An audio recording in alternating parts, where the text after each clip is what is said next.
لكن محمد ابراهيم يا ولد بيمر، محمد ابراهيم عايز يمر، ضغط عليه لعيبه الزمالك، بيحاول ابراهيم جوه المنطقه لكن الكره طولت منه، بقت ضربه مرمى عند عبد الواحد السيد. دقيقتين او دقيقه واقل من دقيقتين واعاده للهدف. ادي العرضيه من شيكا من الضربه الحره والتدخل من فتح الله، الاولى عدت الثانيه ما عدتش، كانت في المرمى. حسن مصطفى هو اللي بيسجل وراسيه جول، راسيه جول.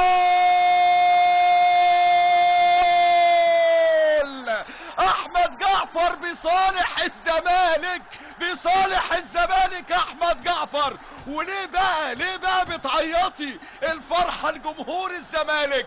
في الدقيقة 94 احمد جعفر انقلاب في ملعب المباراة، وجعفر ضيع 5 كور، السادسة مكانها كان في المرمى، السادسة مكانها كان في المرمى، وخير مصارحة بالنسبة للاعيبة الزمالك. يا سلام على المباراة، يا سلام على المتعة، واحمد جعفر بيسجل الثاني في وقت قاتل.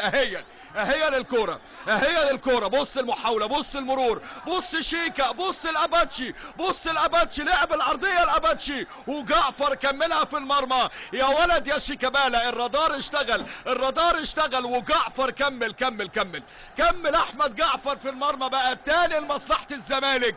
كبيرة مدرسة الفن والهندسة ورجال حلمي طولان استسلموا. ومع حسام حسن الزمالك لا يعرف المستحيل، مع حسام حسن الزمالك ما بيعرفش المستحيل. وادي حسام كأنه جاب هدف، كأنه لعب ونزل، وحسين ياسر بيجري وكل دكة الزمالك بتجري. اغلى فوز ممكن يبقى للزمالك السنة دي.